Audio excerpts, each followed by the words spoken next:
Keep your truck rolling with the fenders still on it. All right, Christian Eckes, first time Ty Majeski is restarting on the front row. Nick Sanchez and the 11 of Corey Heim in the second row. Green flag is in the air as they climb that hill into turn one. And here they go, fanning out. Look at Chastain all the way off the racetrack to the right.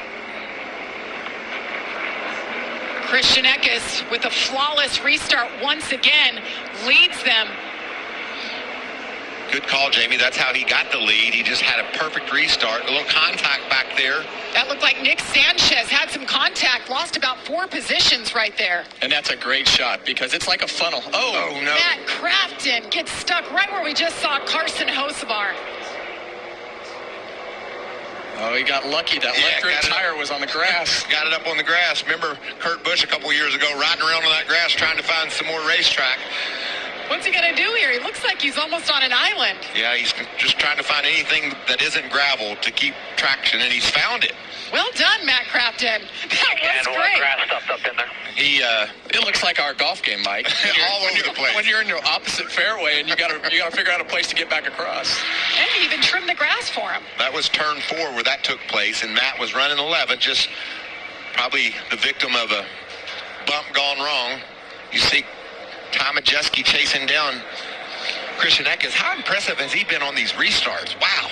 He's been relentless. Yes. And he's done a great job even after the restarts in making sure that he's fast in the places where that you have the most potential to pass. And he gets off the corner really well. So Christian has been very aggressive in protecting his position. And now ultimately it puts him in a position to win the stage. Will Matt Crafton have to pit with that grass on his grill? Maybe do some overheating? See if we can see what happens to him back here. Down low.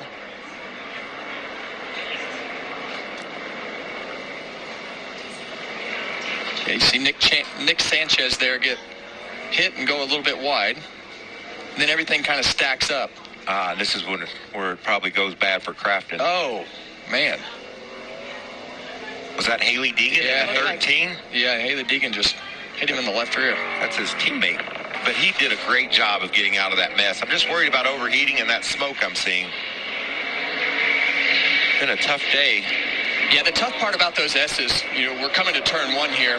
And on the start, everything funnels down into turn 1. But when you come off of turn 1 down into turn 2, it's like a funnel. It just keeps getting smaller. But when you go into those S's, it's like a rhythm. You have to hit the first curve in the right spot. And I guarantee you what happened was Haley Deegan hit that first curve wrong in turn 3, and it popped her over into Matt Crafton's left rear. You just saw a hornet's nest is the best way to describe it. And Kyle Busch was right in the middle of it. Jamie? For Matt Crafton, he is making the decision to go ahead and bring it into pit lane. He knew that he had some grass stuck in that grill and he didn't want it to overheat, so they're taking the opportunity to go ahead and execute a full service pit stop. They're going to give him fresh tires and top off with fuel. Also, remember, he didn't qualify either. He had some tire rub issues during practice. They were not able to get those fixed on pit lane, so he missed that track time as well. So it's been kind of a messy weekend for Matt Crafton. He had come up through the field, but this certainly sends him further back than he would like. And he has a tire getaway there. Jamie. One thing after another, not good for the 88 camp for Matt Crafton. And there's that gaggle of trucks I talked about on board with Ben Rhodes. Kyle Busch took him 3 wide to grab 2 spots there. How about Ross Chastain in the 41 that you're looking ahead to? 17th to 8th in 1 lap. Man on a mission right there. It appears there's a lot of missions going on. There's so much pushing and shoving and passing and action. I love it. Tyler Ankrum in the 16 battling Kyle Busch right now for that 9th spot. Didn't they just name yesterday or today Tyler Ankrum Day here in Austin? I don't know, but I want to celebrate it. It's pretty special. Not very many people get their own day. Tyler's a good kid, too. From San Bernardino, California, but now he lives in North Carolina on a farm. Wears cowboy boots all around the track. Interesting young man. He is. He's awesome. And you can see, 22 years old, best finish on the road course 3rd here 2 years ago. Well, let's not forget we're coming to the end of stage 1 here.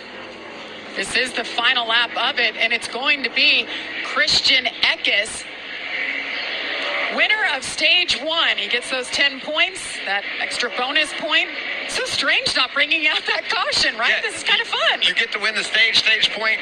Oh, keep on going, bud. Don't let off. I love it. I think it adds so much to the race. Christian Eckes, his third stage win of the season. And you see right there in that pylon, your top 10 finishers after stage 1. Yeah, and what's going to happen here is it's going to cycle to Kyle Busch and Ross Chastain as these guys start to get onto their strategy when they pit. So the next race for the lead is between Kyle Busch and Ross Chastain. And the interesting part about that story is Kyle Busch has gotten around Ross Chastain. Yeah, he forced him 3 wide and took that spot away. We saw, but I think lap 13, as we come back to the come back to pit road, there's going to be a lot of takers on pit road. Those guys coming in and getting their service. Look at that dive there by Ross. He's able to get around Kaz Grala and that Island Brands #1 truck. The one thing that if I was Christian Eckes, guys, obviously you're worried about the caution flag coming out and not being on pit road, because you don't want the caution flag to come